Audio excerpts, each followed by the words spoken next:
안녕하세요. 이번 시간에는 좀 논란이 될 만한 주제이긴 한데요. 이전에 제가 한번 이 글을 좀 써가지고 굉장히 욕을 먹었던 주제입니다. 연평도 사건에 관한 주제를 가지고 한번 얘기를 해보려고 합니다.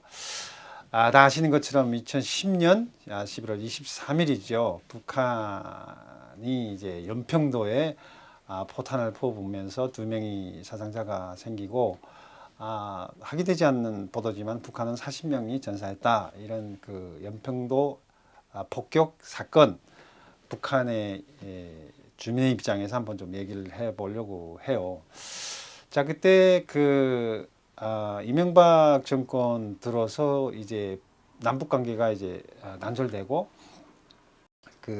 한참 이제 북한과의 군사적 긴장이 굉장히 고조되고 있던 상황인데 이때 한국군의 연평도 사건이 일어나고 나서 한국군의 입장은 이런 입장이었습니다. 우리 원래 하던 거다.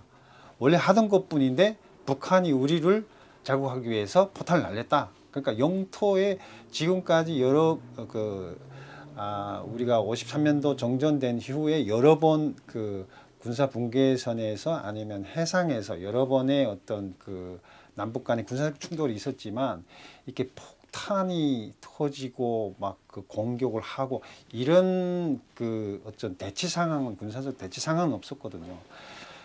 저기 뒤쪽에 보셔서 아시겠지만 연평도라는 지역이 사실 38선을 이렇게 그으면 북쪽에 있는 지역입니다. 뭐 서해 사도라고 그러죠. 연평도 그다음에 저도 이제 거기 강연을 몇 번 가서 이제 봤는데 진짜 북한이고 바로 앞에 이렇게 보이더라고요.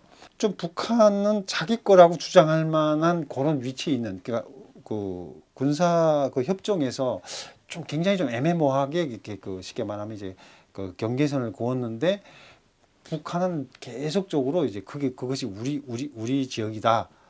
우리 영토다. 이런 식으로 주장하고 한국은 무슨 소리 하냐. 원래 우리 북방 한계선이라고 그러죠. 한데 북한은 북방 한계선이라는 거 인정 안 해요. 그때 아마 군사 정전 협정에서 그걸 좀 모호하게 좀 해놓은 그 결과라고 봅니다. 그러니까 어쨌든 간에 이제 연평도는 북한이 자기 지역이라고 주장을 하는 곳이고 지금까지 여러 번 해전도 있었고 그러다가 이제 2010년도 남북 관계가 군사적으로 굉장히 긴장되면서 터진 사건이 이제 연평도 사건이지 않습니까? 그 전에 3월 달에 천안함 사건이 있었죠. 그러니까 천안함 사건이 있고 나서 한국군은 굉장히 격양되어 있는 상황이고 남북 간의 긴장은 최고조에 달하고 있었을 때 그때 11월 달에 그때도 이제 한미 합동 훈련이 있었죠. 한미 합동 훈련에 북한은 어떤 식으로 대항을 했냐면 이건 침략 전쟁 연습이다. 뭐 늘 그렇게 얘기를 합니다만 그런데 이제 많은 분들이 이렇게 말해요. 우리가 정례적으로 훈련한 거다. 근데 사실은 폭격 이제 포사격 훈련이었어요. 포사격 훈련인데 포사격도 사실 북측 지역이다 한 게 아니고 포사격 이쪽 반대쪽에 그러니까 우리 쉽게 말하면 남쪽 지역을 향해서 이제 포사격을 했는데 연평도에서 포사격을 그때 처음 해서 사실은 다 아시겠지만 그러나 북한의 입장에는 어떤 입장이냐면 연평도 바다도 다 자기네 땅이라고 주장을 하는 지역이거든요. 근데 그때 북한은 이건 우리나라, 우리 국토에서 일어나는 일으키는 이 침략 전쟁 행위다. 지금 찾아봐도 아마 없을 건데 그때 KBS 이런 데서 이제 방송 보도를 분명히 했어요. 뭐라고 했었냐면 그때 해상훈련이 그러니까 폭격 훈련이 10시 몇 분에 이루어지기로 됐습니다. 근데 북한에서 최고 조선인민군 최고사령부 담화 이런 식으로 해서 판문점에 전화 통지문 그러니까 완전히 전쟁 선포하는 그런 통지문을 하나 보냈어요. 그 통지문 내용이 어떤 내용이었냐면 이런 내용이었어요. 그 사람들 말도 또 아주 멋있게 해요. 그거는 연평도는 우리 땅이다. 그 바다도 우리의 바다고. 그러니까 그 사람들 표현을 어떻게 아주 그 사람들이 멘트가 있지 않습니까? 한 포기의 풀, 한 채 땅이라도 우리를 건드리면 전쟁으로 간주하고 전쟁 선포로 간주하고 우리 국토에 대한 침략 행위로 간주하고 우리 인민무장력이 대응할 것이다. 이렇게 아침에 담화문을 발표했어요. 그러니까 하지 말라 이거지. 그때 그랬어요. 왜 하도 많은데 우리 땅에 와서 하나 이거야. 그러니까 우리 땅에다 폭탄을 날리면은 우리에 대한 침략으로 간주하겠다. 이렇게 아침에 10시에 훈련을 하는데 9시에 그 판문점을 통해서 통지문을 보냈어요.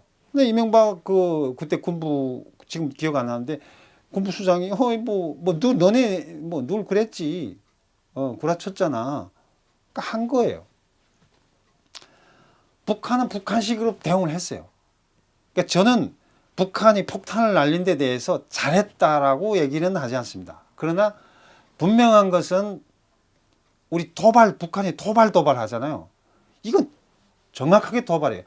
한국 군대가 북한 군대하고 북한에 도발을 한 거예요.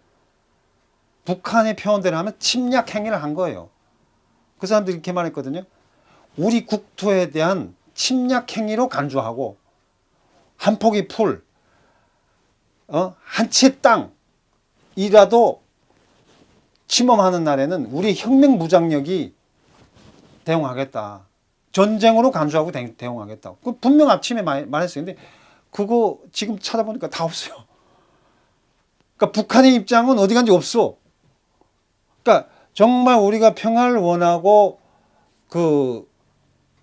어떤 전쟁 상황을 피하려면은 그런 위험한 지역에서 북한하고의 그런 긴장 상태가 조성될 수 있는 그런 상황은 가지 말아야죠. 그래 놓고 그다음에 북한이 도발했다. 북한이 침략행위다. 사실 침략행위를 따져놓고 보면 바꿔놓고 북한이 침략을 당한 거예요. 왜? 북한은 자기 땅이라고 주장을 하는 거거든요. 그래서 그때 노무현 대통령이 가서 서해 평화의 지역을 만들자. 노무현 대통령이 이 아들이 그때 한나라당인가 걔들이 우리의 국토를 팔았다고 계속 치는데 노무현 대통령 그때 해로 다 뒤져봤지 않습니까? 팔아먹은 것도 아니었어요. 김정일 국방위원장 이런 얘기 했죠. 야, 대동강에 배 띄운 자리라고 거기 어디 네 개고 내 개고 어디 있냐? 군 꾸어놓은 것도 아니고. 그래서 그때 노무현 대통령이 제안했던 방안이 평화의 수역으로 만들자. 왜냐면 거기서 계속 싸우니까. 중국 놈들 중국 배 어서만 와가지고 고기 싹 잡아가지고 가니까 결국 한국도 고기 못 잡고 그 위험한 지역이니까. 중국 놈들만 어부질이 얻고 있는 거죠. 그래서 노무현 대통령이 제안했던 게 그러면 평화의 수역으로 만들자. 저는요 한번 이런 제안을 옛날부터 이런 생각을 해봤는데요. 이런 방안이 괜찮을 것 같아요. 예를 들어서 우리가 남북관계가 사이가 좋아지면요. 사실은 지금 남북관계가 갈라지면서 어부질이 얻는 사람들이 중국 놈들하고 일본 놈들이에요. 전 좀 한번 우리가 좀 제대로 되면 북한하고 남한하고 자꾸 대치하지 말고 공동으로 지금 중국 놈들이 와서 계속 우리 싸우고 있는 그 수역에 와서 다 고기 잡아가지고 아래 내려오는 우리 어민들한테 피해를 주고 있지 않습니까? 그러면 공동으로 경비선을 왔다 갔다 하는 거예요. 옛날에 노무현 대통령이 주장했던 그와 비슷하게 물론 경비정이 국경을 왔다 갔다 한다는 건 아니었습니다만 그러면 누가 혜택을 보겠습니까? 남한 어부들이나 북한 어부들이 이익을 볼 거고 그런 과정을 통해서 우리가 남북이 하나 됐다는 중국 사람들한테 그런 이미지를 보여줄 수 있고 이번에 독도 문제 일본하고 문제가 있지만 독도도 마찬가지고 독도도 나는 가능하면 앞으로 우리가 하나가 된다면은 좀 사실 지금 남한 지역이지만 북한 군대가 와서 같이 예를 들면 거기에 독도에 이제 같이 들어올 수는 없겠지만 같이 경비를 해준다든가 그런 것들이 일본한테는 굉장히 좀 위협적이 될 수 있고 감히 넘볼 수는 없겠구나 이런 그런 것들을 그런 프로그램 좀 만들었으면 좋겠어요. 그러니까 그건 제 그냥 개인적인 생각인데요. 그러니까 연평도 사건 자체는 자꾸 이제 북한이 나쁘다고 얘기하는데요. 제가 봤을 때는 한국 군대가 침략을 한 거예요. 침략 행위를 한 거예요. 물론 우리가 지금 지뢰적으로 갖고 있지만 왜 그런 위험한 지역에서 포사국 훈련을 하나 이거죠. 북한이 분명히 얘기했잖아요. 그건 우리의 땅에 바다에다 물론 쐈지만 바다도 자기네 땅이라고 하는데 거기다 왜 폴 쏘냐. 그러니까 앞으로 우리가 뭐 앞으로 그런 일은 없겠습니다만은 우리 이번에 지금 다 남북 관계가 긴장이 지금 다 관계가 지금 안 좋아져서 다 파탄됐지만 남북 군사 고위급 회담 이전에 노무현 대통령 때는 전화 그 라인도 다 개설하고 일단 지금은 다 없어지고 그걸 지금 원상 회복하려고 지금 DMZ에 저를 허물고 이런 작업들이 이루어지는데 앞으로는 뭐 틀림없이 다 될 거라고 봅니다. 그럼 이 주제에 관한 얘기는 여기서 마치겠습니다. 감사합니다.